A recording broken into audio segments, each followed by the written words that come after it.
Baik Ibu rahmatullah, kita awali.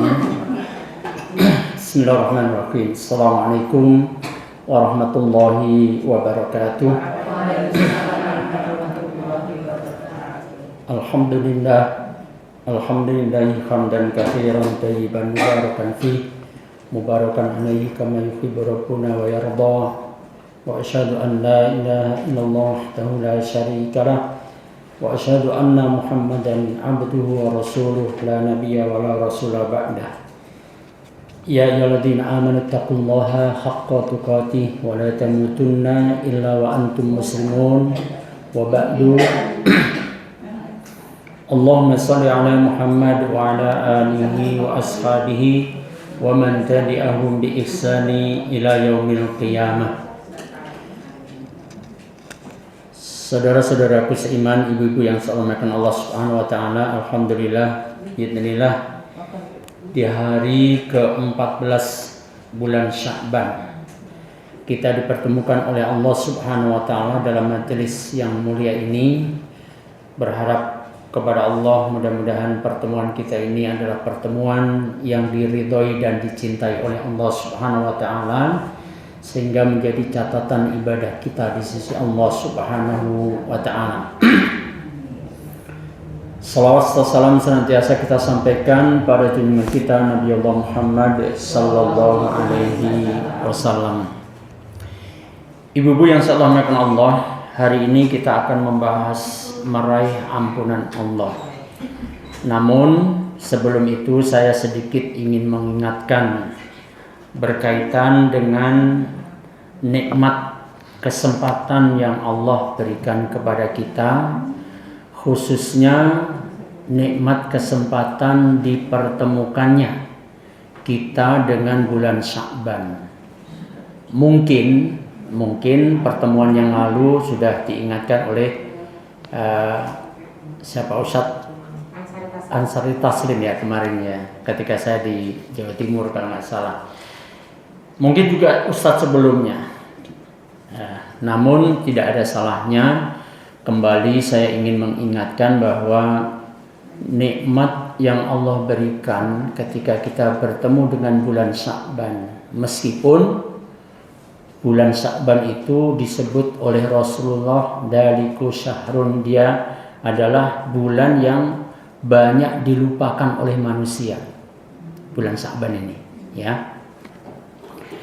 Kenapa dia banyak dilupakan oleh manusia? Karena memang dia diapit oleh 2 bulan yang sangat mulia, yaitu bulan sebelumnya Rajab, yang kita sudah pernah mengingatkan diri kita bahwa bulan Rajab itu termasuk dari Arba'atun Hurum. Bulan Rajab itu termasuk salah satu dari 4 bulan yang dimuliakan oleh Allah.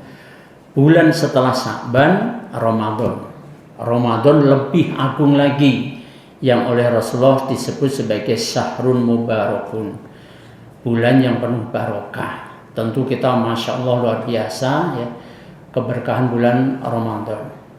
Oleh sebab bulan Sya'ban itu diapit oleh 2 bulan yang sangat luar biasa itu, maka banyak manusia melalaikannya. Nah, kita sebagai umat Muhammad sallallahu alaihi wasallam hendaklah kita tidak termasuk hamba yang melalaikannya, melupakan, meremehkan bulan Sya'ban. Kenapa? Ada satu peristiwa yang sangat perlu mendapatkan perhatian kita, yang terjadi hanya di bulan Sya'ban. Sebagaimana Rasulullah sallallahu alaihi wasallam menyatakan, wa huwa syahrun turfa'u fihi al-a'malu ila rabbil alamin. Di bulan itu, di bulan Sya'ban itu, turfa'u fihi al-a'mal. Di bulan Sya'ban itulah diangkatnya amal, dilaporkanlah catatan amal kita ila Rabbil Alamin, kepada Allah Rabbil Alamin. Jadi diingat-ingat ini, bulan Sya'ban ini ada satu kejadian di mana ada laporan buku amal kita, catatan amal kita kepada Allah Rabbul Alamin. di mana Rasulullah Shallallahu Alaihi Wasallam kemudian mensikapi kejadian itu dengan pernyataan fa uhibbu ayyurfa'a amali wa ana shaimun. Maka aku lebih senang ketika an yurfa'a, ketika amalku diangkat kepada siapa, Bu? Dilaporkan kepada Allah. Aku lebih senang kalau ketika amalku dilaporkan kepada Allah wa ana shaimun. Aku dalam keadaan berpuasa. Memahaminya gini, Bu. Ketika catatan amal itu mau dibawa kepada Allah, maka pasti ada penutupnya, lembar akhirnya. Di lembar akhir itu Rasulullah berharap tertulis dengan keadaan Rasulullah yang sedang puasa. Jadi ketika catatan amal itu dibawa naik dilaporkan kepada Allah, tertulislah di lembar terakhir itu adalah Muhammad sedang puasa gitu. Masya Allah, indah banget itu, Bu. Yang menjadi persoalan adalah kita sebagai umat Muhammad Sallallahu Alaihi Wasallam tidak semuanya sanggup beramal dengan amalan sunnah seperti yang Nabi lakukan. Kalau Nabi melakukan amal sunnah puasa di dalam bulan Sya'ban, itu beberapa hadis menjelaskan bahwa seperti hadis dari Usamah bin Zaid misalkan, itu meriwayatkan bahwa Usamah bin Zaid melihat atau menemui atau mensifati Rasulullah itu kalau bulan Sya'ban puasanya 1 bulan penuh. Ya. Atau hadis yang lainnya dinyatakan bahwa Rasulullah itu puasa 2 bulan berturut-turut. Yang 1 bulan pasti Ramadan, yang 1 bulan lagi sebelumnya yaitu Sya'ban. Tetapi makna 1 bulan penuh itu kemudian harus digabung dengan hadis yang lainnya yang ada makna hadis Rasulullah tidak pernah puasa 1 bulan penuh kecuali bulan Ramadan. Berarti Sya'bannya bagaimana? Kemudian disimpulkan, yang dimaksud dengan 1 bulan penuh itu nyaris 1 bulan, gitu ya, nyaris, bukan full. Nah, bahkan di hadis yang lain, kadang Rasulullah puasa, kadang Rasulullah nggak puasa, gitu ya. Jadi kita memahaminya bagaimana? Berarti di dalam bulan Sya'ban itu Rasulullah lebih banyak amal khususnya ya, yaitu saum sunnah, memperbanyak saum sunnah. Harapannya ketika amalnya diangkat kepada Allah pas pada saat Rasulullah lagi puasa. Terus bagaimana dengan kita yang tidak atau belum tentu mampu seperti Rasulullah banyak puasa gitu ya? Kita boleh untuk mengambil amal-amal soleh lain diperbanyak di dalam bulan Sya'ban. Kita juga berharap seperti Nabi. Aku lebih senang ketika amalku dilaporkan kepada Allah, aku sedang beramal soleh. Misalnya, aku sedang baca Quran, aku sedang sedekah, aku sedang melaksanakan sholat duha, aku sedang sholat apalagi ya. Jadi memperbanyak amal soleh yang penting ya. Tergantung dari kemampuan kita masing-masing. Kemudian yang ingin saya ingatkan yang kedua adalah kaitannya dengan sekarang sudah tanggal 14. Berarti nanti malam dikenal dengan istilah nisfu Sya'ban ya.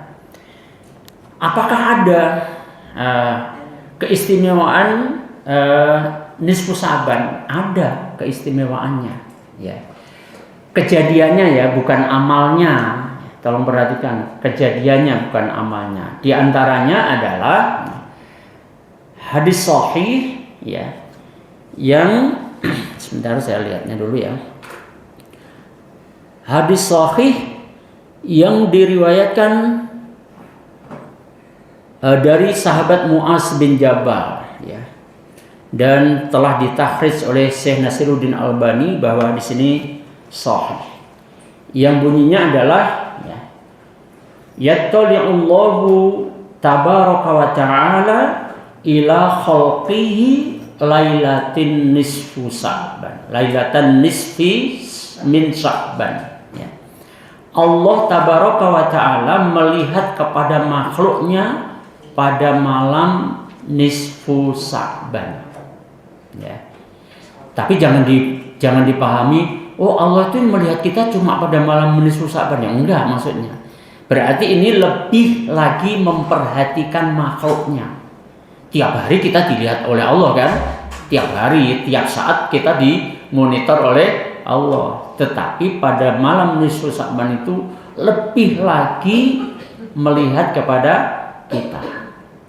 Dan peristiwa yang paling agung adalah fayaghfiru li jami'i khalqihi illa misyriki au musakhini. Dan peristiwa yang terjadi pada malam nisfu Sya'ban itu, dia Allah mengampuni seluruh makhluknya kecuali orang yang mempersekutukan Allah dan orang yang masih bermusuhan. Nah, jadi penting ini, catatan ini. Mumpung kita masih siang hari ini, nanti malam tolong diperhatikan, itu saatnya Allah banyak memberikan ampunan kepada makhluknya, ya. Tapi yang dikecualikan apa, Bu? Yang tidak mendapatkan ampunan? Orang musyrik dan orang yang bermusuhan. Kalau musyrik barangkali kita sudah menghindari. Tapi kalau permusuhan kira-kira? Halo? Banyak terjadi nggak antar kaum muslimin bermusuhan? Iya, banyak. Apalagi sekarang banyak diadu domba gara-gara pagar laut, ya kan? Bermusuhan muslim satu dengan muslim yang lain, ulama satu dengan ulama yang lain. Ada MUI, kemudian lagi dibentuk MUN, MUN. Ada MUI, ada MUN. Coba sama-sama mengatasnamakan sebagai ulama semua. Yang satu MUI beda pendapatnya dengan MUN. Masya Allah, ya.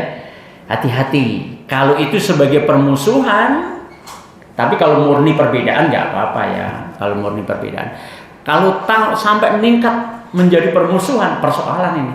Nanti malam kesempatan untuk bisa mendapatkan ampunan, malah bermusuhan, ya. Maka hendaklah setidak-tidaknya dalam majelis ini tolong antar satu sama lainnya jangan dendam, jangan ada permusuhan, ya. Dan ada beberapa hadis lain yang kaitannya hampir sama, ya. Allah melihat kepada makhluknya dan Allah banyak memberikan ampunan di malam nisfu Sya'ban. Nah, tetapi yang perlu diingat, tidak ada amalan khusus. Kalau tadi kejadiannya, ya, tidak ada amalan khusus yang harus kita lakukan di malam nisfu Sya'ban, ya. Maka contoh, ada hadis palsu yang memerintahkan untuk di malam nisfu Sya'ban itu sholat 100 rakaat. Kita bukan masalah kuat atau enggaknya, ini masalah dalilnya ini sahih atau enggak. Kalaulah 100 rakaat, kalau itu sahih, kalau kita mampu, yuk kita kerjakan. Persoalannya bukan masalah 100 rakaatnya. Sudah 100 rakaat, di setiap rakaat membaca Fatihah 10 kali. Ingat ya, 100 rakaat, di setiap rakaat membaca suratul Fatihah 10 kali. Ingat, bukan masalah jumlah rakaatnya, bukan masalah jumlah surat Fatihah yang dibacanya. Tapi ini dalil ini bisa digunakan apa enggak itu. Kalau memang sahih, ya kalau kita mampu kita kerjakan gitu, ya. Ternyata hadis ini palsu. Nah gitu ya. Tidak ada amalan khusus ya, kecuali ya kita, karena ini kesempatan Allah memberikan ampunan, ya kita banyak-banyak istighfar. Tapi bukan ini ya, bukan perintah dari Nabi. Kita menyongsong bahasa kita ya, menyambut kesempatan di saat Allah membuka ampunan banyak, ya kita banyak-banyak istighfar. Tapi ingat, bukan perintah Nabi, tapi inisiatif kita untuk menyongsong ampunannya Allah Subhanahu wa taala. Baik, Ibu azakumullah, itu saja yang saya ingin ingatkan berkaitan dengan bulan Sya'ban, utamanya karena kita sudah sudah sampai pada pertengahan atau nisfu Sya'ban.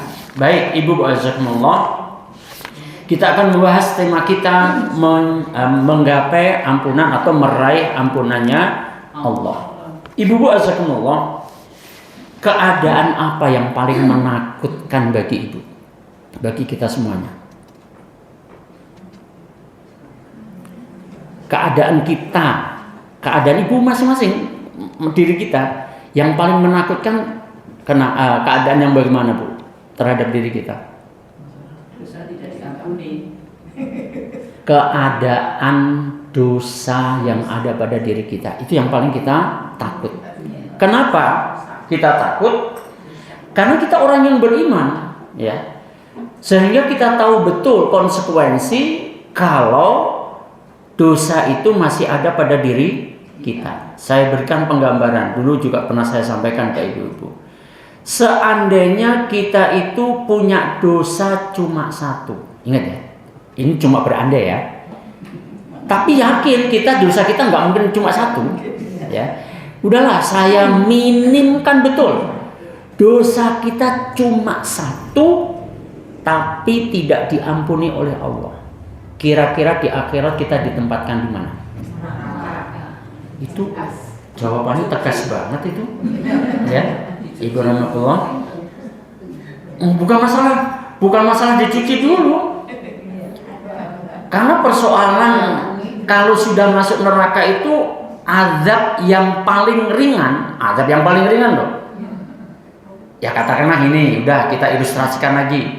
Dosa kita cuma satu, tidak diampuni oleh Allah, mendapatkan azab yang paling ringan. Udah, saya pilihkan azab yang paling ringan. Bagaimana keadaannya azab yang paling ringan itu? Digambarkan seseorang menggunakan terompah neraka, ubun-ubunnya mendidih. Sampai digambarkan oleh Nabi, orang yang mendapatkan azab yang paling ringan, ya, mendapatkan azab yang paling ringan di neraka, itu sampai ngomong, mudah-mudahan tidak ada orang yang mengalami seperti aku. Dia sangka dia mendapatkan azab yang paling berat, padahal dia mendapatkan azab yang paling ringan. Menakutkan nggak berarti? Tadi ilustrasinya kita punya dosa cuma satu dan tidak diampuni oleh Allah. Maka ancamannya kita pasti akan merasakan azab neraka. Kalau azab neraka itu azab yang paling ringan, bayangkan saja otak kita mendidih, ubun kita mendidih. Masya Allah. Na'udzubillahi min dzalik. Makanya bahasan-bahasan kita misalkan berkaitan dengan yang dirindukan surga, kan kita pernah bahas gitu. Kemudian termasuk juga kita dikenalkan kalau doa minta surga, minta dijauhkan dari api neraka diulang 3 kali. Sudah kan? Sudah pernah kita bahas kan tuh? Sudah pernah kita bahas. Tinggal kita mengamalkan saja. Nah, hari ini kita akan membahas, ya, sesuatu yang kita takutkan itu bagaimana supaya terhapus. Sesuatu yang menghantui kita, bahasa dunianya gitu, menghantui kita. Kenapa sih kok pakai bahasa dihantui gitu? Kan hantu itu menakutkan gitu ya. Emang ibu takut sama hantu? Hah? Ceritanya. Tapi ibu takut nggak sama hantu? Nggak. Oh, pede banget orang-orang Madura ini. Masya Allah. Tapi umumnya mesti menyatakan takut. Kalau ditanya, emang kamu pernah lihat wajahnya hantu? Belum. Lah kok takut? Orang belum pernah lihat wajahnya hantu kok takut? Masya Allah. Ibu wasakumullah, sesuatu yang menakutkan kita, yaitu adanya dosa pada diri kita. Apalagi jelas bahwa kita tidak mungkin punya dosa cuma satu. Ya. Bukankah pernah sampai kepada ibu-ibu azzakumullah satu hadis qudsi yang diriwayatkan oleh sahabat Abu Dzar Al-Ghifari. Di dalam hadis itu diantaranya Allah berfirman, ya ibadi innakum tukhti'una bil-laili wan-nahar. Wahai hambaku, innakum sesungguhnya kalian itu tukhti'una banyak berbuat salah. Ingat loh, ini hadis qudsi. Hadis qudsi berarti kalamullah yang tidak dimushafkan, ya. Innakum tukhti'una bil-laili wan-nahar. Allah mengumumkan kelakuan kita. Maaf loh ya, biar gampang nyantol gitu loh, pakai bahasa yang sarkasme gitu ya. Allah mengumumkan kelakuan kita. Bagaimana kelakuan kita? Innakum tukhti'una, kalian itu sungguh banyak berbuat salah. Lihat, dosa itu karena perbuatan salah. Allah mengumumkan kita banyak berbuat salah. Bil-laili wan-nahar, di malam hari, di siang hari. Masya Allah, ya. Tetapi ibu-ibu azakumullah, ketika Allah membongkar kelakuan kita yang banyak berbuat salah malam hari, siang hari, tetapi ketahuilah bahwa Allah itu Maha Penyayang lagi Maha Pengasih, ya, Maha Pengampun dan sebagainya, ya. Sebagaimana dalam kalimat lanjutan dari hadis yang mulia ini, kemudian Allah menyatakan wa ana aghfirud dzunuba jami'an. Dan aku aghfirud dzunuba jami'an, berkenan untuk mengampuni adzunub, dosa-dosa jami'an seluruhnya. Jadi kalau kita bicara dosa itu dalam dua timbangan, dosa dalam jenisnya dan juga dosa dalam bobotnya. Kalau dosa dalam jenisnya apa saja Bu? Kira-kira misalnya mempersekutukan Allah, itu jenis-jenisnya itu ya. Kemudian durhaka kepada orang tua, jenis-jenisnya semua. Ya. Kalau yang pernah kita bahas adalah berkata bohong, itu jenis-jenisnya semuanya ya. Tidak taat kepada suami, ya biarin karena ini majelis ibu-ibu, ya udah. Tidak taat kepada suami, tentu dalam kebaikan ya. Semua itu jenis-jenisnya, ya, jenis-jenisnya. Kalau dalam timbangan bobotnya gimana? Ada dosa besar yang paling besar, ada dosa besar, ada dosa sedang, ada dosa kecil. Itu bobot. Terus yang punya kita yang mana? Iya, jenisnya ada. Iya, bobotnya juga ada, komplit kita. Masya Allah. Tapi ingat Ibu rahmatullah, sesuatu yang menakutkan itu ternyata tetap diberikan harapan oleh Allah dengan semangat yang Allah tanamkan dalam kalimatnya wa ana aghfiru dzunuba jami'an. Dan aku siap mengampuni semua dosa-dosa. Dosa berdasarkan jenisnya ataupun dosa berdasarkan bobotnya. Kalau dosa berdasarkan jenisnya, Allah sampai ungkapkan di dalam surat Al-Furqan misalkan ayat 58 sampai ayat ke-70 ya. Di ayat 58-nya Allah bicara tentang dosa syirik, dosa membunuh, dosa zina gitu.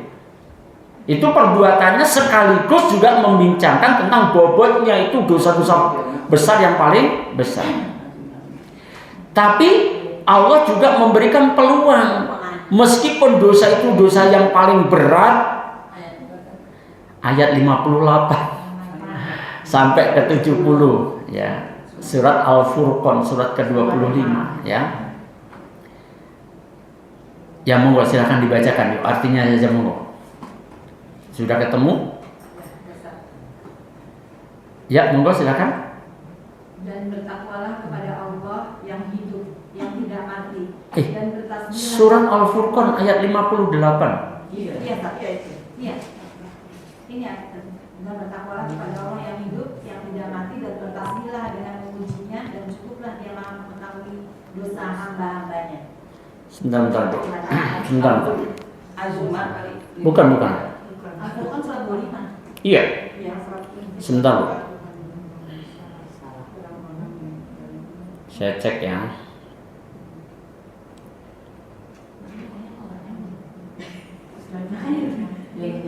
Az-Zumar 53. Oh, saya menyebut ayatnya yang salah. Bukan 58 tapi 68. Ya. Mulai dari 68. Maaf. 68, mulai dari 68. Ya. Ya, silakan. Waladina la yad'una itu, mulai dari itu. Silakan. Dan orang-orang yang tidak mempersekutukan Allah dengan sembahan lain dan tidak membunuh orang yang diharamkan Allah kecuali dengan alasan yang benar dan tidak berzina. Ya cukup, di situ dulu ya. Itu awalan Allah mulai dari ayat 68 itu bicara tentang ciri-ciri hamba Ar-Rahman. Di antaranya ciri hamba Ar-Rahman itu disebut di ayat 68 itu tidak menyembah sesembahan selain Allah, ya, tidak membunuh jiwa manusia tanpa alasan yang hak, ya. Kemudian juga tidak berzina. Tapi kalau itu sampai dilakukan, lanjutnya bagaimana? Wa may yaf'al, dan barang siapa melakukan demikian itu niscaya dia mendapat hukuman yang berat. Nah, Ibu rahmatullah, kalau sampai dilakukan, sampai melakukan syirik, melakukan pembunuhan atau melakukan perzinahan, maka konsekuensinya adalah wa may ya'mal dzalika wa may yaf'al dzalika yalqa asama. Kemudian ancamannya di ayat 69-nya yudha'af lahu, yakni akan dilipat gandakan azab untuknya pada hari kiamat dan dia akan kekal dalam azab itu. Ya, koma dulu ya. Dalam keadaan terhina. Ibarat itu ancamannya. Tetapi kita kan masih hidup.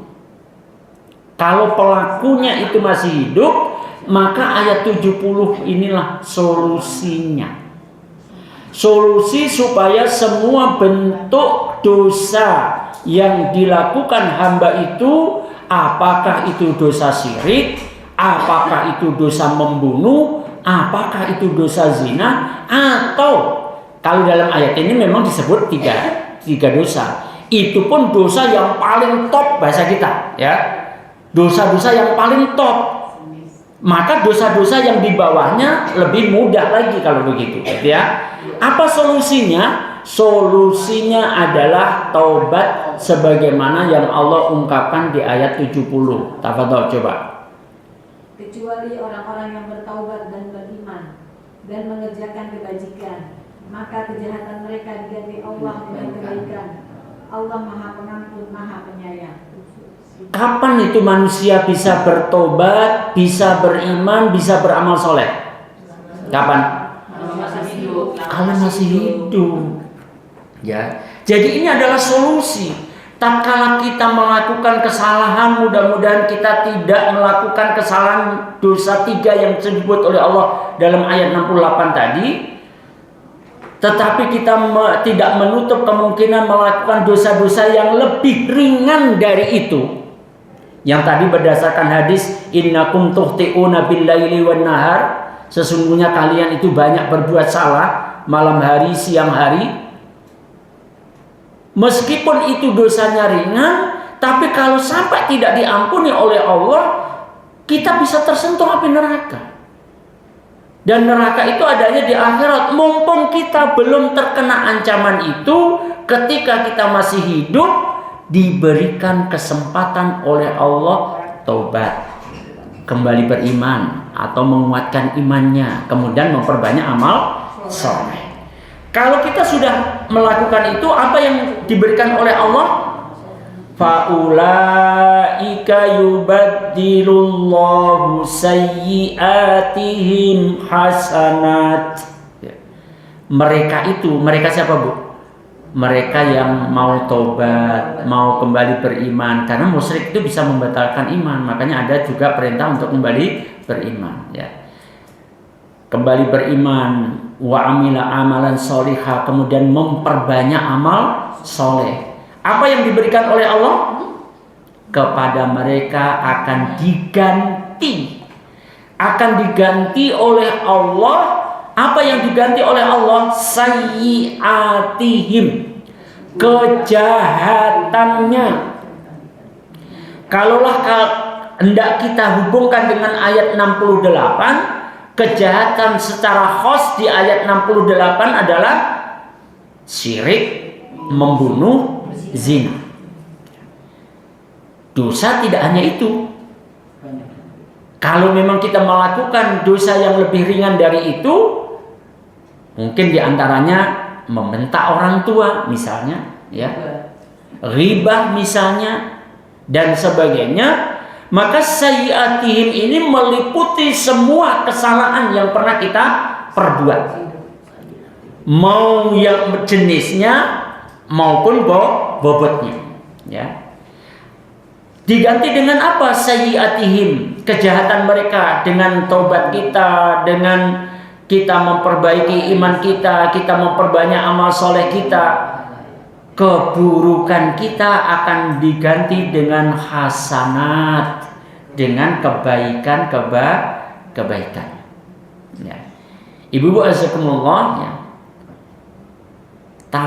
Tafsir yang paling singkat itu, semua dosa-dosa itu akan dirubah menjadi pahala. Jadi tumpukan dosa kita yang banyak tadi, kan kita tadi sepakat ya, dosa kita nggak cuma satu kan? Halo? Dosa kita nggak cuma satu kan? Tapi ingat Ibu rahmatullah, Allah itu sayang kepada kita. Mumpung kita belum menghadap Allah, maka Allah berikan kesempatan kepada kita untuk bebersih. Maka kadang Ibu rahmatullah, kalau saya sudah bicara bebersih itu seringkali saya ngelamun, membayangkan, ya Allah, sisa waktuku cukup enggak ya? Sisa waktuku cukup enggak untuk bebersih? Karena problem yang ada pada diri kita bukan problem kita enggak punya pahala. Problem yang ada pada diri kita adanya dosa pada diri kita. Kalau soal pahala, yakinlah ibu sedikit banyak pasti punya, ya kan? Masih ragu juga. Enggak, jangan ragu-ragu, ya. Yang jelas punya lah, ya. Sedikit banyak pasti punya pahala. Pun juga begitu, dosa juga punya. Kalau pahala kita sudah yakin dapat yang enak, tapi kalau ada dosa, azab yang menunggu kita. Nah, Ibu wazakumullah, kalau kita dulu pernah membahas syarat untuk masuk surga, syarat untuk terhindarkan dari api neraka ada berapa? Syarat masuk surga, syarat terhindarkan dari api neraka. Cuma satu syaratnya sebenarnya. Apa itu? Bersih dari dosa. Iya kan? Coba ibu jawab. Orang yang masih berdosa bisa nggak masuk surga? Nggak bisa. Orang yang masih berdosa bisa nggak dia terhindarkan dari api neraka? Nggak bisa juga. Kalau masih dosa, kalau masih punya dosa, ya. Dosa itu menghalangi seseorang masuk surga.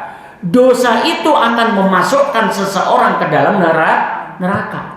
Maka untuk memasuki surga, untuk menghindarkan diri kita dari neraka, ya kita harus bersih dulu dari dosa. Itulah kesempatan yang Allah berikan dalam kehidupan ini. Taubat dari berbagai macam dosa, baik jenisnya maupun bobotnya. Ya, ibu-ibu yang dimuliakan Allah Subhanahu wa taala, ya.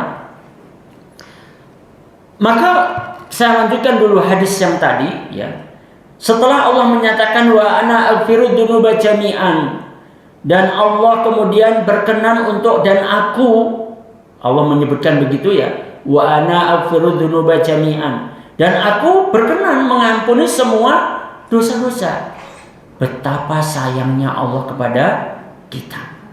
Setelah Allah memberitahu bahwa kita banyak berbuat dosa, banyak berbuat salah malam hari siang hari, ternyata Allah memberikan semangat, aku siap loh mengampuni semua dosa-dosamu. Cuma persoalannya adalah bagaimana cara kita meraihnya, meraih ampunan yang telah Allah siapkan, ampunan terhadap semua dosa-dosa, baik jenisnya maupun bobotnya. Maka bagaimana caranya kita memperoleh? Dalam hadis ini Allah tuntun. Caranya bagaimana? Dalam hadis ini khusus kalimatnya fastaghfiruni, maka mintalah ampunan kepadaku. Allah telah menyiapkan ampunan untuk semua dosa. Kita diperintahkan minta gitu kalau bahasa Jawa itu, bahasa Purwodadi gitu, minta nggak menang tok yang nggak dikasih. Kalau diem aja yang nggak dikasih. Sudah disiapkan, meskipun sudah disiapkan, mesti harus diminta. Dan ini perintah Allah. Minta ini diperintahkan oleh Allah. Fastaghfiruni, maka mintalah ampunan. Aku sudah siapkan ini, ya, ampunan untuk semua dosa-dosamu sudah aku siapkan. Sekarang kamu minta dong, gitu loh rasanya ya. Jangan cuma dilihat, Allah Maha Pengampun, masya Allah, Allah Maha Pengampun, masya Allah, Allah Maha Pengampun. Yang nggak dikasih. Perintahnya adalah fastaghfiruni, maka mintalah ampunan. Itu minta itu yang sudah disiapkan oleh Allah itu. Nah, istighfar ini kemudian mewujud dalam kalimat istighfar secara khusus, ya. Mau sayyidul istighfar monggo, mau istighfar yang lainnya monggo, ya. Tetapi tersimpul pula bahwa fastaghfiru ini adalah jalannya melalui beramal soleh, ya. Karena apa? Setiap hamba yang beriman ketika dia beramal soleh, Allah menyiapkan baginya, menyiapkan bagi orang beriman yang beramal soleh itu ampunan dan pahala. Apapun amal soleh yang ibu lakukan, apapun amal soleh yang kita lakukan, sebagaimana setidak-tidaknya di dalam surat Al-Maidah ayat yang ke-9. Surat Al-Maidah ayat yang ke-9, Allah dalam kalamnya yang mulia menyebutkan wa'adallahu alladhina amanu wa 'amilus solihati lahum maghfiratu wa ajrun 'adzim. Wa'adallah, Allah berjanji kepada siapa? Alladzina amanu, kepada orang-orang yang beriman. Allah berjanji kepada kita, orang yang beriman. Tapi orang beriman yang mana yang Allah janjikan? Wa amilus solihati, orang beriman yang beramal soleh. Istighfar secara khusus amal soleh, ya. Kalau ibu zikir dengan astagfirullahaladzim misalnya, ya, atau apalah, astagfirullah wa atubu ilaih, ada juga, ya. Dengan sayyidul istighfar boleh, ya. Itu zikir-zikir yang wujudnya sebagai amal soleh. Atau amal soleh yang lainnya apa Bu? Banyak.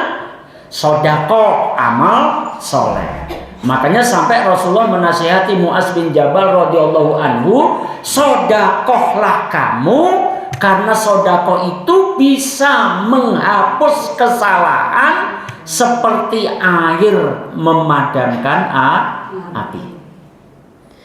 Sodako amal soleh, sholat amal soleh, ya, amal soleh, sholat. Sampai Rasul memberikan penggambaran, jika di depan rumahmu ada sungai yang jernih, kemudian kamu mandi 5 kali sehari, apakah masih ada kotoran di badanmu?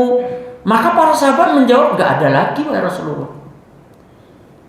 Ibu mandi berapa kali sehari? 2 kali aja kinclong gitu lah ya. Itu gambaran jasadiahnya ya. Apalagi sampai 5 kali. Tapi yang dimaksud oleh Rasul ini menggambarkan dengan sholat itu, kalau kamu kemudian digambarkan sebagai sungai yang jernih, kemudian kamu mandi 5 kali sehari, maka para sahabat terbayang nggak ada lagi kotoran pada badannya. Maka kemudian Rasul menjelaskan, itulah sholat 5 waktu. Berarti sholat apa ini? Sholat wajib. Ya, itulah sholat 5 waktu yang dengan kamu melaksanakan sholat 5 waktu itu, Allah mengampuni dosa-dosamu.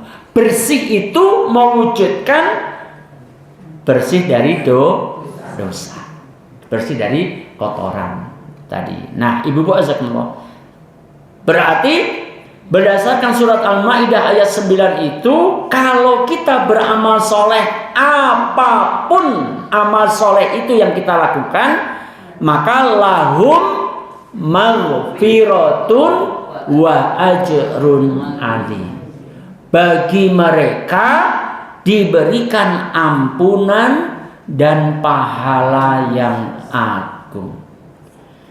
Maka ibu-ibu azakumullah, setelah Allah perintahkan fastaghfiruni, maka mintalah ampunan kepadaku. Kemudian lafal minta ampunan ini diletakkan oleh Allah secara khusus. Kalau orang bertakwa itu melakukannya yang paling afdol, yang paling memungkinkan hasilnya itu kalau kita lakukan, kalau orang bertakwa itu melakukannya di akhir malam. Istighfar secara khusus. Wabil asharihum yastaghfirun. Ibu buka surat Az-Zariyat ayat 18 ya. Surat Az-Zariyat ayat 18 ya. Wabil asharihum yastaghfirun, surat ke-51 ayat 18. Kalau ibu membaca dari ayat 15, maka ibu akan temukan itulah ciri orang yang bertakwa. Satu diantaranya, wabil asharihum yastaghfirun. Apa bu artinya wabil asharihum yastaghfirun? Dan di akhir-akhir malam mereka siapa? Mereka orang yang bertakwa, karena di ayat 15-nya bicara orang yang bertakwa. Mereka orang bertakwa itu punya kebiasaan kalau di akhir malam sebelum subuh memperbanyak minta ampunan. Yastaghfirun, mereka meminta ampunan kepada Allah. Dan ini pun berbarengan dengan kondisi di mana Allah dinyatakan oleh Rasulullah sallallahu alaihi wasallam, yanzilu rabbuna tabaraka wa ta'ala kulla lailatin ila sama'id dunya hina yabqa thuluthul lailil akhir.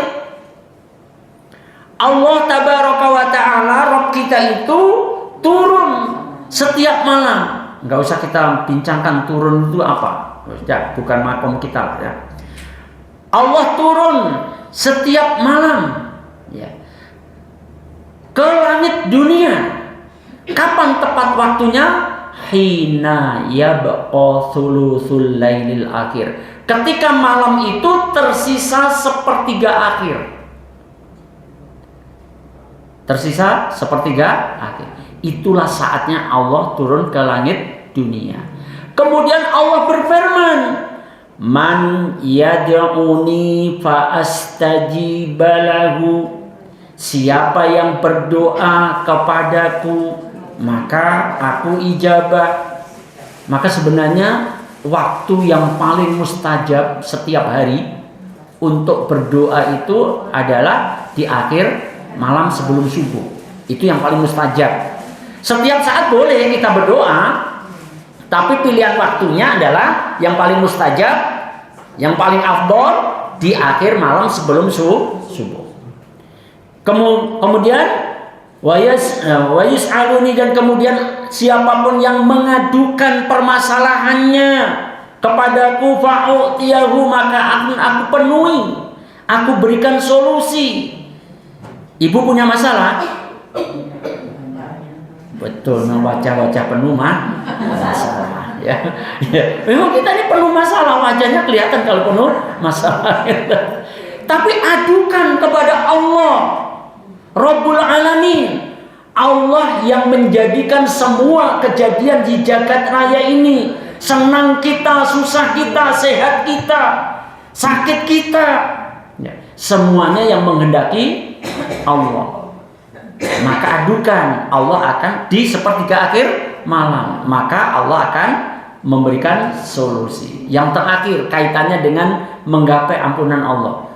Wa man yastaghfiruni, dan siapa yang minta ampunan kepadaku. Lihat nih, doa yang pertama tadi pasti kita juga minta ampunan kepada Allah. Mengadukan persoalan juga bisa saja kita mengadukan persoalan, ya Allah aku banyak dosa ya Allah. Kan itu persoalan kita, wajah-wajah yang penuh dosa gitu ya. Mengadu kepada Allah, diberikan solusi oleh Allah. Solusinya bagaimana? Mungkin kita dimudahkan untuk mengamalkan amal-amal soleh supaya kita mendapatkan ampunannya Allah. Kita mungkin dimudahkan, disehatkan agar lebih sempurna amal-amal kita, kan begitu ya. Dan secara khusus di sepertiga akhir malam Allah berfirman kaitannya dengan ampunan. Wa man yastaghfiruni, dan siapapun yang minta ampunan kepadaku. Kalau dalam hadis qudsi yang tadi, fastaghfiruni, maka mintalah ampunan kepadaku. Dalam hadis yang barusan, wa man yastaghfiruni, dan siapa yang minta ampunan kepadaku. Kapan waktunya, Bu? Di sepertiga akhir malam, maka aku ampuni dia. Masya Allah ya. Maka di dalam hadis qudsi tadi ditutup oleh Allah, aghfir lakum, pasti aku ampuni kalian. Lihat Ibu rahimahullah, sesuatu yang menakutkan pada diri kita, adanya dosa pada diri kita, karena kita meyakini adanya ancaman azab Allah kalau sampai tidak diampuni. Tapi Allah tidak membiarkan kita supaya kita cepat-cepat untuk mendapatkan ampunan. Ketika kita masih hidup, Allah tuntun, Allah berikan semangat, wa ana aghfiru dzunuba jami'an. Sebagaimana pula Allah memberikan semangat di dalam surat Az-Zumar ayat yang ke-53. Kalau tadi Ibu menyebut surat Az-Zumar adalah di ayat 53. Qul ya ibadiyalladzina asrafu ala anfusihim la taqnatu mir rahmatillah innallaha yaghfirud dzunuba jami'an. Nah, hampir sama ini ya. Innahu huwal ghafurur rahim, ayat 53-nya. Katakanlah, ya ibadiyalladzina asrafu ala anfusihim, wahai hamba-hambaku yang melampaui batas. Allah menyebutnya hamba yang dipanggil itu hamba yang baik atau hamba yang buruk? Yang buruk. Kalau Allah menyebutnya wahai hambaku yang melampaui batas, berarti hamba ini menerjang batas-batasnya Allah, melanggar batas-batasnya Allah dalam bentuk israf. Asrafu ala anfusihim, israf berlebihan dalam bermaksiat. Masya Allah. Jadi yang dipanggil oleh Allah dalam ayat ini adalah kita nggak bisa menggambarkan, Bu Allah. Hamba ini kayak apa ya? Berlebihan dalam berbuat maksiat. Kalau kita lihat asbab nuzulnya dan sebagainya, sampai dalam kitab yang saya bawakan ini disimpulkan mereka yang membunuh para wali-wali Allah. Ya. Ada juga kalau di dalam ayat itu membunuh para nabi, kan ada kan? Kalau dalam ayat ini wali Allah itu sahabat. Ya. Ada yang mengisahkan kaitannya dengan Wahsy yang membunuh Hamzah radhiyallahu anhu. Ada juga ayat ini yang asbabnya kaitannya dengan 3 orang yang masuk Islam kemudian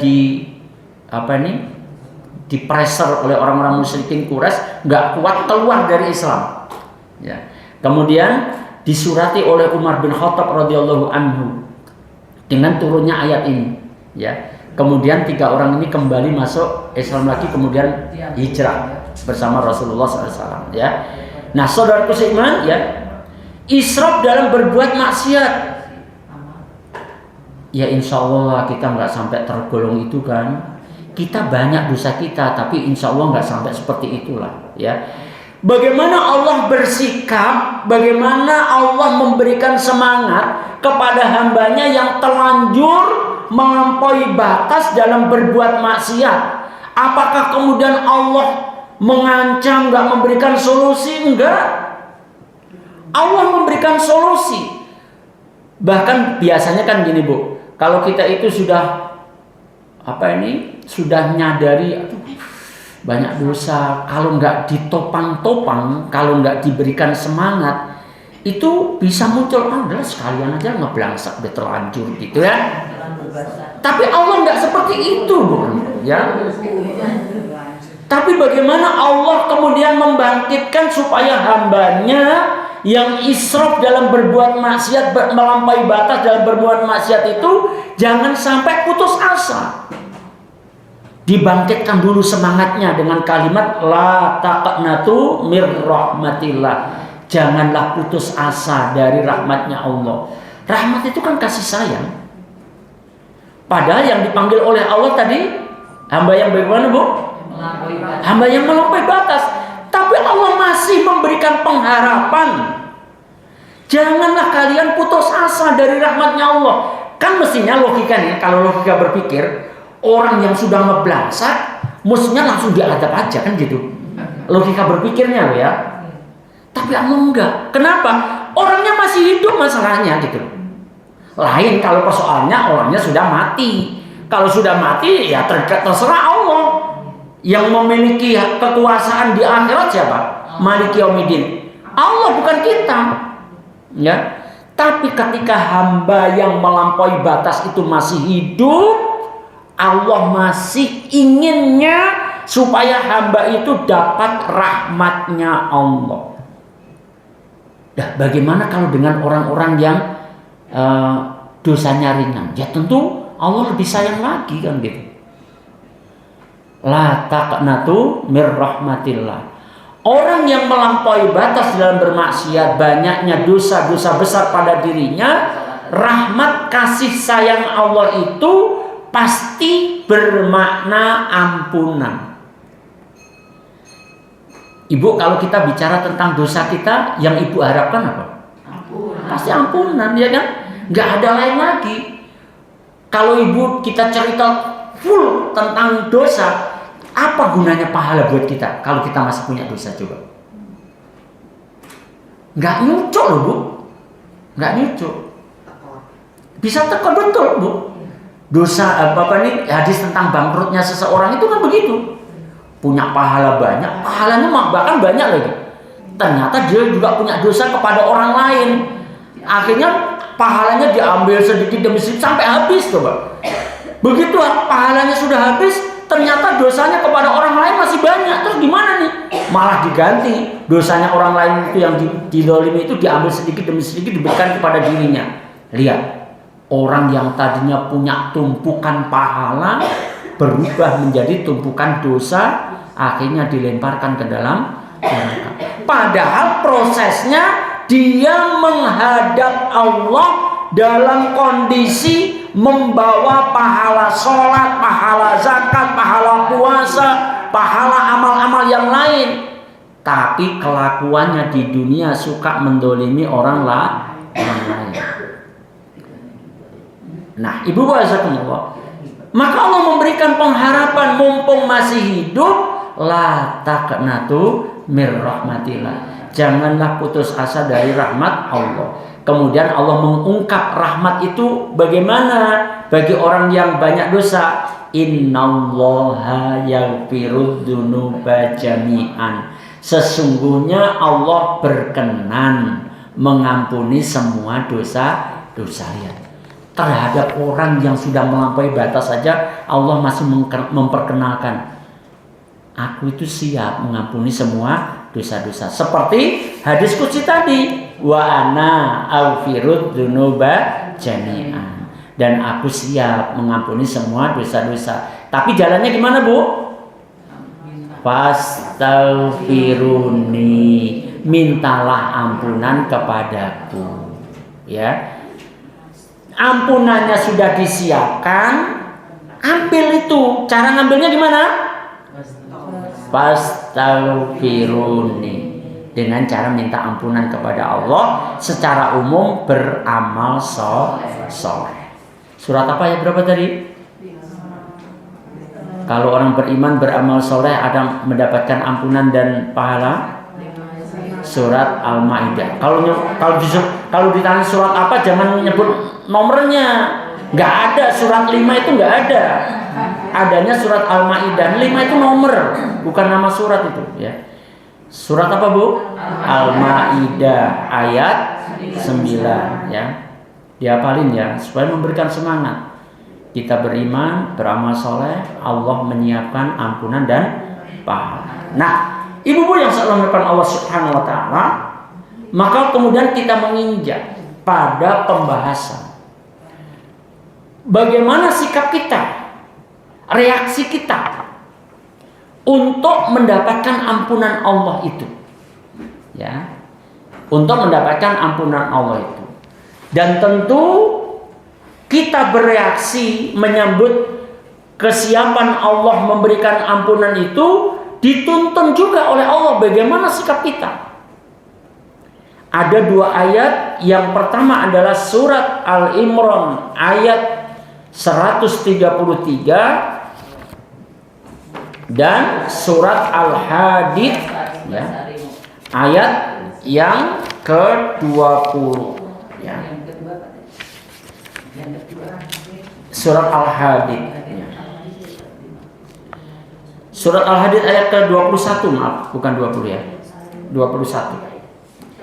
Kita lihat dulu surat Al-Imran ayat 133. Bagaimana harusnya kita bersikap untuk meraih ampunan Allah itu, ya.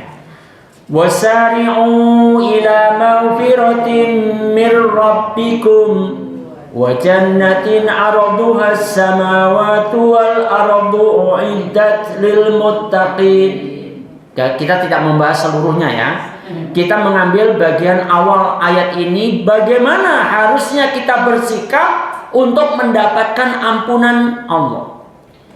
Allah menggunakan tuntunannya adalah wasari'u, sari'u, bersegeralah kalian. Ya, bersegeralah kalian. Sedangkan di dalam surat Al-Hadid ayat yang ke-21 diawali dengan sabiqu, ya. Sabiqu ila maghfiratin mir rabbikum, dan berlomba-lombalah. Berlomba-lombalah kamu. Kita ulangi ya. Di ayat 133 surat Al-Imran, sikap kita untuk meraih ampunan Allah bagaimana? Dituntut oleh Allah segera, bersegera. Di ayat 21 surat Al-Hadid, berlomba-lomba. Ibu bahasakumullah, Kalau bersegera, kalau berlomba-lomba, apakah nyantai saja? Enggak. Halo? Kalau bersegera atau berlomba-lomba, apakah nyantai-nyantai saja? Enggak, ya. Sekarang kita uji diri kita ini, ya. Satu, kita butuh ampunan Allah karena memang dosa itu masalah buat kita. Kita takut diazab oleh Allah, ya. Allah sudah menyiapkan ampunan. Allah sudah menuntun, tidak diem aja, mesti harus minta ampunan, harus beramal soleh supaya Allah memberikan ampunan yang sudah disiapkannya itu, sekaligus diberikan pahala. Sekarang Allah nuntun, kamu harus bersegera dong, kamu harus berlomba-lomba dong untuk mendapatkan ampunan Allah. Ingat, ampunan itu tidak begitu saja diberikan oleh Allah, tapi mesti ada wasilah amalnya. Kalau tadi kita bahas fastaghfiruni, maka mintalah ampunan kepadaku, itulah amal istighfar. Surat Al-Maidah ayat 9, saya ulang lagi, dengan beramal soleh baru Allah memberikan ampunan yang sudah disiapkan, ya. Kemudian berbagai amal soleh itu tadi sudah saya sebut, sholat, sodako, ya kan? Tapi yang menjadi persoalan, Ibu rahmatullah, kita butuh ampunan. Allah sudah menyiapkan ampunannya untuk semua dosa-dosa, ya, untuk semua dosa-dosa. Yang menjadi persoalan itu kita itu betul-betul bersegera, berlomba-lomba apa tidak? Contoh, ya. Ketika terdengar suara adzan, ya, amal apa, amal soleh apa yang kaitannya dengan adzan? Apa, Bu? Sholat. Jelas sholat, ya. Bukan mengikuti suara muadzin, ya. Tapi amal soleh terkhusus yang ditandai dengan adanya adzan adalah amal sholat.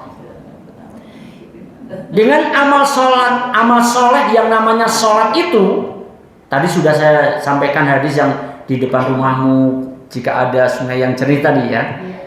Amal sholat. Ibu butuh ampunan, kita semuanya. Kira-kira ibu bersegera untuk memperoleh ampunan Allah apa tidak melalui amal sholat itu? Kalau tidak, gambarannya begini. Dulu pernah kita membahas tentang ad-do'us sholat, menyinggung-nyinggung itu, ya. Orang sudah dengar adzan, dengar iqomat, masih aja kerupuk diberat-beratin. Masya Allah, goreng kerupuk bisa mengalahkan Allahu Akbar. Halo?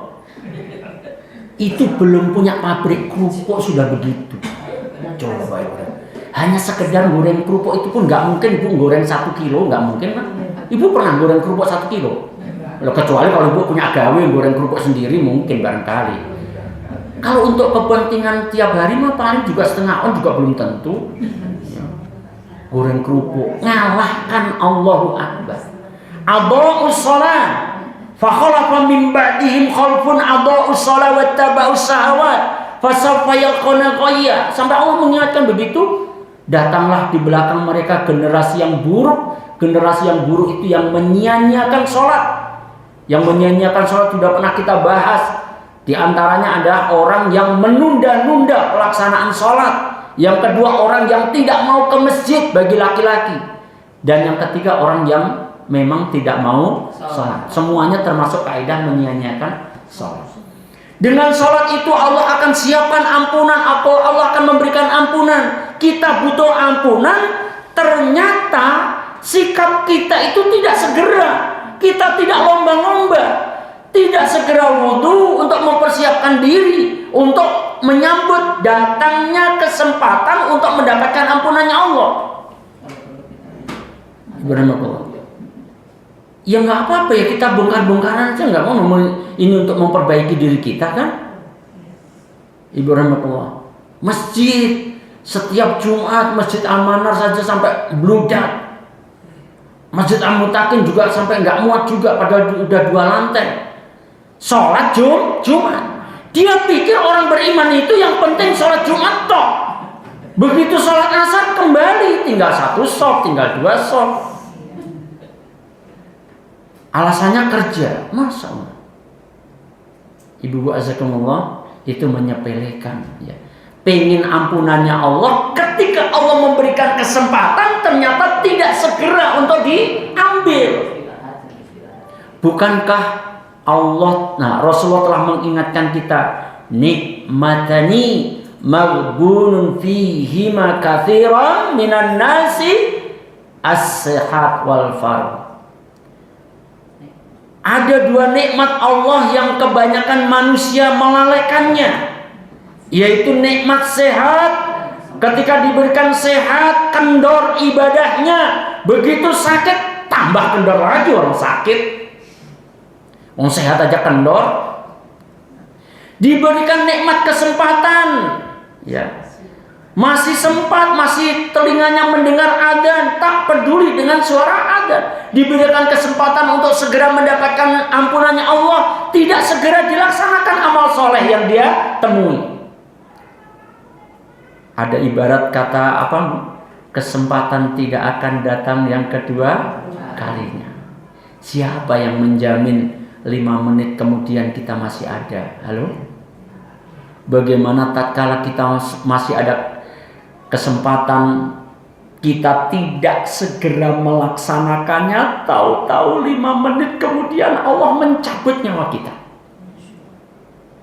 Ini Masya Allah, kesempatan itu tidak datang kedua kali. Sama dengan Ibu rahmatullah, saya berikan penggambaran. Tadi saya juga sebutkan di mana Rasulullah memberikan nasihat kepada Mu'adz bin Jabal berkaitan dengan sodako. Sodakolah kamu, karena sodako itu bisa menghapus kesalahan seperti air yang memadamkan api. Bagaimana seandainya ibu mengadakan perjalanan bersama keluarga, kita mengadakan perjalanan bersama keluarga, tahu-tahu Allah pertemukan kita. Allah memberikan kesempatan kepada kita mempertemukan dengan masjid yang sedang dibangun. Apalagi kemudian kita tahu panitianya ada yang di pinggir jalan atau malah bahkan masang tong di tengah jalan, konceng-konceng minta sodako. Saya harapkan majelis ini tidak suka menyinyiri orang yang cari sodako di tengah jalan. Jangan. Kalau jenengan nyinyir, jenengan yang salah sebenarnya. Jenengan yang gak peduli sebenarnya. Coba kalau kaum muslim itu peduli, masjid ya gampang lah dibangun. Ibarakallah. Tapi kita tidak persoalan menyinyir itu ya. Tapi ketika Allah datangkan kesempatan, Allah pertemukan kita dengan masjid yang sedang dibangun, kira-kira tergerak enggak hati kita untuk memanfaatkan kesempatan itu semata-mata untuk mendapatkan ampunannya Allah, seperti ketika Mu'adz bin Jabal diberikan nasihat oleh Rasulullah, sodakohlah kamu, karena sodako itu bisa menghapus kesalahan seperti air memadamkan api. Sekarang Allah sedang memberikan kesempatan, dipertemukan dengan masjid, harusnya kita sempat sodako. Alasannya apa kira-kira? Nggak mau sodako? Oh, jalannya rame banget, nggak bisa berhenti. Kenapa harus berhenti? Kalau memang situasi jalan yang tidak memungkinkan kita berhenti, toh mereka juga nggak tersinggung kalau kita lempar saja. Ya memang nggak memungkinkan kita berhenti. Tapi kalau kita memungkinkan berhenti, yang beradab ya berhenti dulu lah. Berhenti, turun dari kendaraan. Syukur-syukur kalau memberinya dengan tangan kanan, dan itu adab semuanya itu. Syukur nanya ada rekeningnya apa enggak. Sekarang lebih keren lagi, nggak usah ke bank, nggak usah nutul banyak-banyak, ada kirisnya apa enggak, gitu kan? Kan sekarang diperbanyak. Coba Allah memberikan kemudahan-kemudahan untuk kita bersodako. Sekarang pertanyaannya, kita syari'u apa enggak? Kita sabiku apa enggak? Halo? Kita berlomba-lomba enggak? Kita bersegera enggak untuk meraih ampunan Allah melalui amal sodako? Siapa yang menjamin kita, Ibu rahmatullah, dari titik masjid yang Allah pertemukan kita tadi, kemudian jalan 10 menit lagi, ternyata Allah mematikan kita. Misalnya. Berarti kita menyia-nyiakan kesempatan kalau kita nggak peduli. Betapa indahnya ketika kita tidak lalai atas kesempatan yang Allah berikan, seberapapun mampu kita berikan, ternyata 10 menit kemudian kita meninggal. Tercatatlah di lembar akhir buku kita, amal kita, si fulanah sedang sedekah. Masya Allah. Tetapi kalau kita melalaikan, tercatat si fulanah melalaikan kesempatan yang aku sudah berikan kepada dirinya. Nah, ibu-ibu yang dimuliakan Allah Subhanahu wa taala, sabiqu maghfiratin mir rabbikum wasari'u ila maghfiratin mir rabbikum. Berlomba-lomba untuk meraih ampunan Allah dengan memperbanyak amal soleh. Ketika datang kesempatan untuk beramal soleh, tolong dipikirkan surat Al-Maidah ayat 9 tadi. Ketika kita beramal soleh, maka Allah memberikan ampunan dan pahala. Begitu datang kesempatan amal soleh, jangan ditunda-tunda. Segera berlomba-lomba. Sebagai penutupnya, kaitannya dengan sebentar lagi kita mau masuk bulan Ramadan, kita untuk mempersiapkan diri kita supaya nanti di dalam bulan Ramadan kita juga bersungguh-sungguh. Kenapa? Kaitannya dengan ampunan, meraih ampunan itu sungguh di dalam bulan Ramadan itu diberikan oleh Allah luar biasa. Di antaranya hadis yang berbunyi man shoma ramadhana imanan wahtisaban ghufira lahu ma taqaddama min dzanbi. Siapapun yang saum dilandasi dengan keimanan dan berpengharap kepada Allah, maka baginya ampunan atas dosa-dosanya yang telah lalu. Persiapkan dari sekarang supaya nanti di dalam bulan Ramadan betul-betul ikhlas memelihara lisan supaya tidak merusak amal saumnya. Man qama lailatul qadri imanan wahtisaban ghufira lahu ma taqaddama min dzanbi. Siapapun yang menegakkan malam Ramadan, salat malam khusus nih ya, di dalam bulan Ramadan didasari dengan keimanan dan ihtisaban, ghufira lahu ma taqaddama min dzanbi, maka baginya ampunan atas dosa-dosanya yang telah lalu. Nanti begitu akhir Ramadan, Rasulullah bersabda man qama lailatul qadri imanan wahtisaban ghufira lahu ma taqaddama min dzanbi. Siapapun yang menegakkan malam qadar, malam kemuliaan, maka dia akan mendapatkan ampunan atas dosa-dosanya yang telah lalu. Secara khusus pula di 10 hari terakhir kita udahlah, kita usaha-usaha kita ini sudah jangan kepikiran belum punya baju baru. Kalau memang pengen beli sekarang aja. Jangan di akhir-akhir Ramadan. Sayang, itu pintu setannya luar biasa itu. Akhir Ramadan itu ya. Kok katanya setannya dibelenggu? Ya manusianya yang jadi setan. Subhanallah ya. Belanjanya sekarang aja. Kan gitu ya, Ustaz Adida juga memberikan nasihat. Belanjanya sekarang aja. Jangan belanja di bulan Ramadan, bingung malah menyita waktu. Nah, kaitannya dengan 10 hari terakhir di dalam bulan Ramadan, saya nukilkan hadis dari Aisyah radhiyallahu anha yang hadis ini sanadnya sahih, diriwayatkan oleh Imam Ahmad, Imam Ibnu Majah, Imam At-Tirmizi ya. Bahwa Aisyah radhiyallahu anha berkata, aku berkata kepada Rasulullah, ya Rasulullah, ara'aita in alimtu ayyu lailatin lailatul qadri ma aqulu fiha. Qalu quli Allahumma innaka afuwun tuhibbul afwa fa'fu anni. Ya. Wahai Rasulullah, apa yang aku ucapkan jika aku mengetahui malam Lailatul Qadar? Berarti ini 10 hari terakhir nih, pasti ini.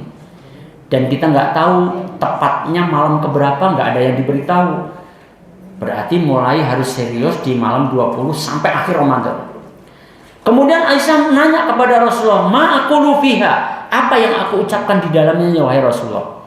Qala, kemudian Rasulullah bersabda, quli, ucapkanlah, berdoalah, Allahumma innaka afuwun tuhibbul afwa fa'fu anni. Yang Rasulullah ajarkan kepada Aisyah radhiyallahu anha di malam yang lebih baik dari 1000 bulan, cuma minta maaf kepada Allah, cuma minta ampun kepada Allah. Ini lihat saking pentingnya kita untuk mendapatkan ampunan Allah, sampai Rasul ngajarin. Mestinya kalau malam yang lebih baik dari 1000 bulan itu kan bayangan kita, aku minta macam-macam kan gitu. Ternyata Rasulullah mengajar minta maaf kepada Allah. Jangan lafal Allahumma innaka afun tuhibbul afwa fa'fu anni. Ya Allah, sesungguhnya Engkau Maha Pemaaf. Tuhibbul afwa, Engkau mencintai pemaafan.